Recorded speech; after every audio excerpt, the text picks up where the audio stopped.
Welcome back to my channel. This is not a comic book. What's going on? Well, this is a book I bought because I needed to have a refresher about the stuff I learned at university when it comes to marketing. Look, it's a degree in a book.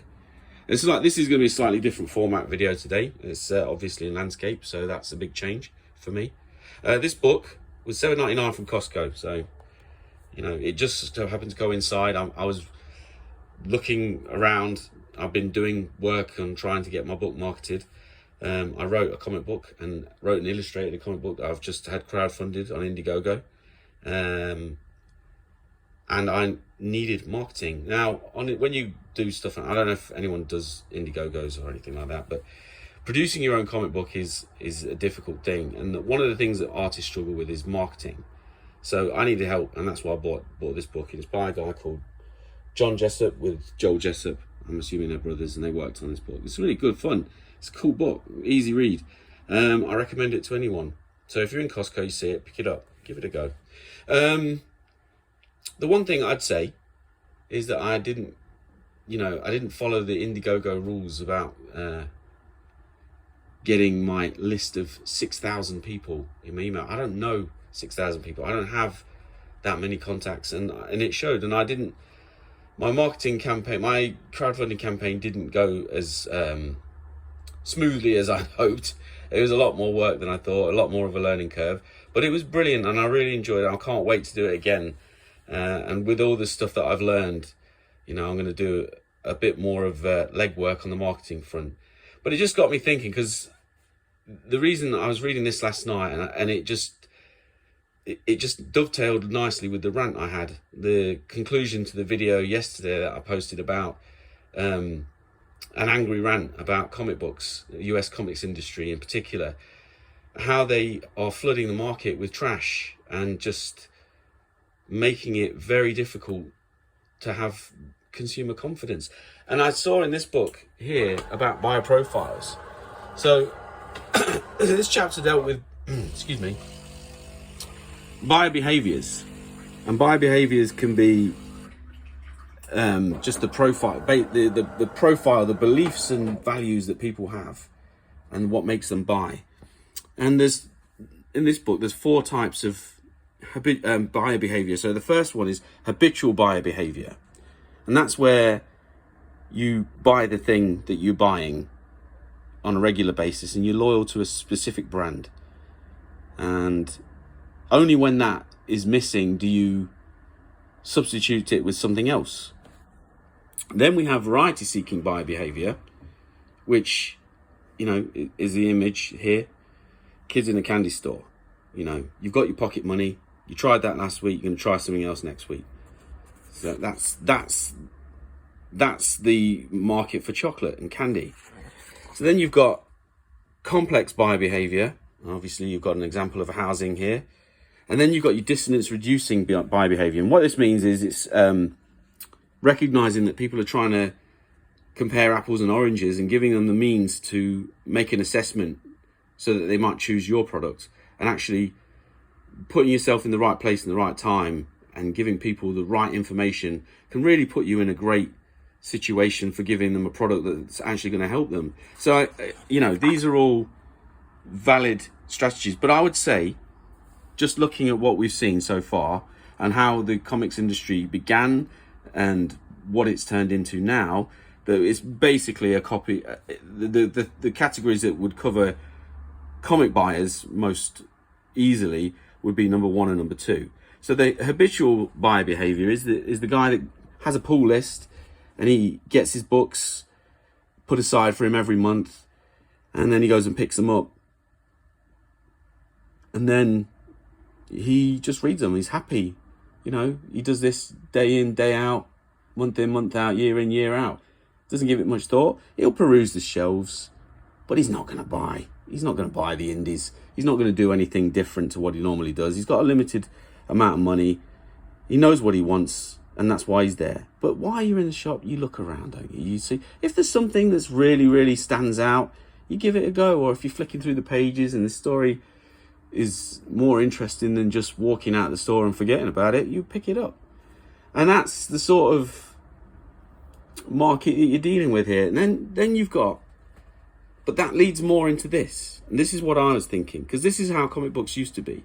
They'd be all colourful and beautiful on a spinner rack in a newsagent, or at the bottom, like when I was a kid, it was at the bottom shelves in its own kind of cardboard display unit. And there'd be like 2 of these next to each other. You could skip through the whole one. There'd be each individual, there'd be like multiple copies of some comics, but most of it was just individuals. You could just flick through. You might pick up a back issue that you missed last week, and that was cool. And that's the newsstand way. And that's the thing. We used to go into the newsagents, get sweets, pick up a comic book.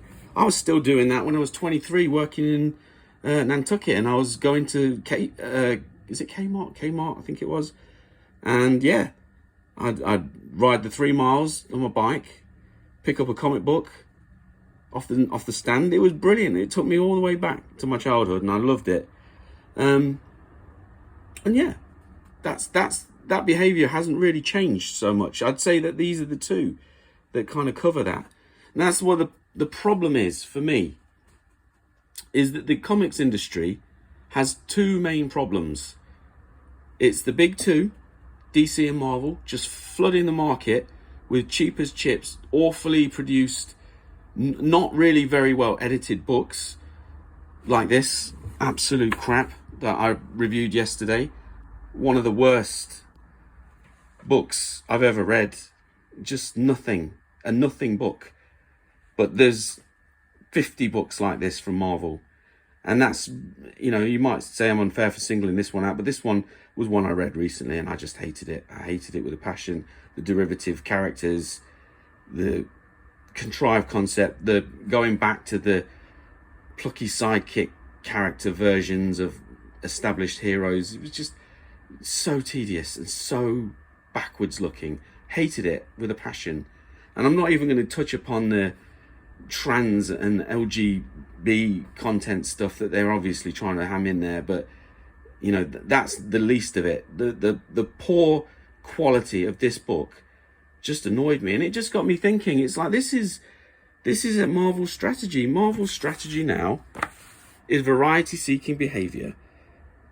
Its low involvement, high variety interactions are found when a consumer often buys certain product, but as a treat rather than a necessity, and therefore will deliberately try lots of different varieties of a brand as a novelty. See, this is what's happened. There's no genuine love or care from Marvel and DC about their comic books anymore. They are just content to push out junk. That said, they have access to the pool of talent that we can only dream of. So you can get great artists to work on terrible books. You can recycle an idea like Secret Wars and get an Alex Ross cover. And I mean, that's wonderful. I would have loved an Alex Ross cover variant for my book. And this brings me to the second problem. The one that I am still struggling with is the speculative market. The speculative market is as destructive to comics as Marvel and DC's insistence on flooding the market with junk. And the reason for that is this. Look how appealing it is as a kid. Imagine you're a kid and you walk in and you've got $20 and your mum says you can spend as much of that as you want on sweets. Heaven, right? But there's only so many sweets you can eat. If I could go in, buy sweets in a comic book now, that's something else. And this is where comics came from, and this is what comics rejects now. And that is why I feel that it's falling. This is a habit that's been broken. We jump ship on the pure joy of buying a book, of buying something fun, and we turned it into a speculative, marketing-driven concept. We wanted direct sales, and that worked well for a while. But now Marvel and DC are trying to kill the direct sales market so they can distribute their own books or get a much better situation going. They're actively destroying the very fabric of what it is to be a comic book fan. I mean, I look at this Secret Wars cover, I think it's amazing. But the story inside, boring. It was a chore to get through. I remember the first Secret Wars. I picked it up when I was 9, the annual, for the first 4 issues or something like that. And I absolutely loved it. Fell in love with it. And I've read it several times over the decades. And I love it every time I read it. Why? It's simple. It's throwaway entertainment. But the thing is, it's throwaway entertainment that I enjoyed as a child. And it's throwaway entertainment I can pick up now and enjoy. This book is beautiful. Secret Wars is a great book. But the problem with it is, it's a cash-in. It's a marketing ploy. It's got no heart and it's got no soul. And that frustrates me. And not only that, it casually rewrites the history and borrows elements from the original Secret Wars, which it then repurposes in order to reboot that concept. So it's like that never happened in the Marvel Universe. So I would say that this is the reason that the industry is in a mess. Marketing. Failing to understand your customer, failing to understand your product, treating it like it's something special, whilst completely demeaning it and demolishing it by creating low consumer confidence, by flooding the market with junk like this. Anyway, I'm still ill. Please forgive me. I promise you I will not be ranting every week about comic books. I love comic books and I only want to talk about comic books that I love. But when I see things like this, an affront to nature like this one, I get a bit riled up. And if I can help in any way get comics industry back on track, that'd be great.